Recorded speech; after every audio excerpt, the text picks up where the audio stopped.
How did Arakan become a colony from kingdom?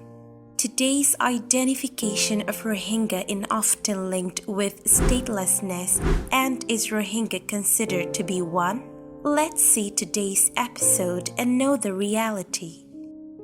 Arakan's powerful kingdom was established by King Noromikhla. In 1784, Burmese King Budapaya sent a large army led by his son, who mercilessly razed the city to ground and took away the Arakanese symbol of pride. It was a genocide, pure and straightforward.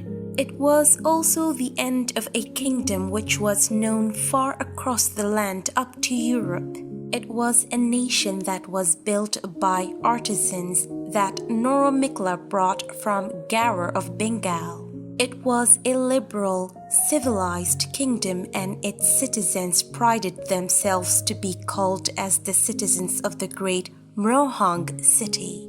The region consists of two major groups of people. One is Rohingya and other is Moghs, whom are now known as Rakhines.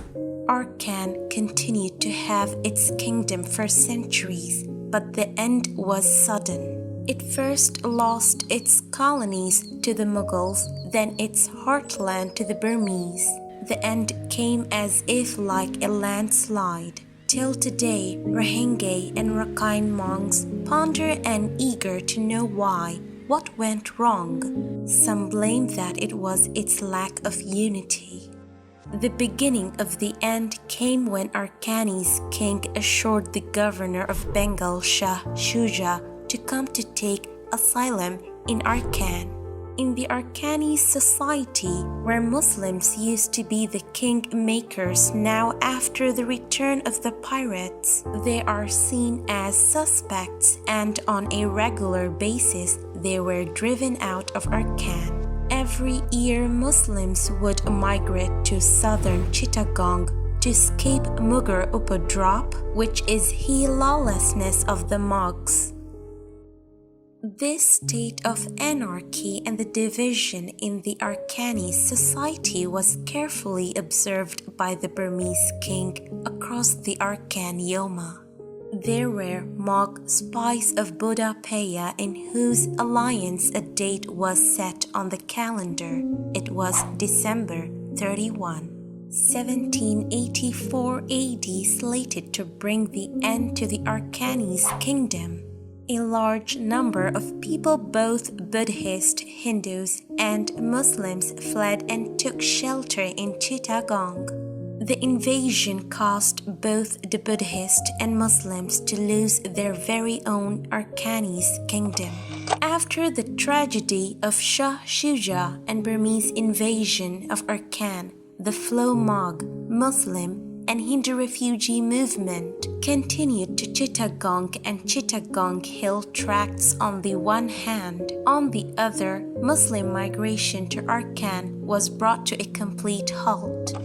Even during the British period, beginning from 1824, Arakan, the desolate land of the Mogh and the Muslims, while some people returned to repossess their lands and others simply preferred to work as the seasonal workers. In Arakan today, unlike King Noromikhla's tolerance to diversity, the ultra-nationalist Rakhine Moghs using Islamophobia and a race card against the Rohingya people now triumphed into power. Through propaganda in Arakan and Burma, Rohingyas were made to believe as the illegal immigrants from Chittagong. While during the late medieval period, Arakan ruled the Bay through an alliance with the Portuguese to carry on the slave trade. Now in partnership with the much-hated Burmese military, it carries out the ethnic cleansing and genocide of the Rohingya people and grabbing their lands.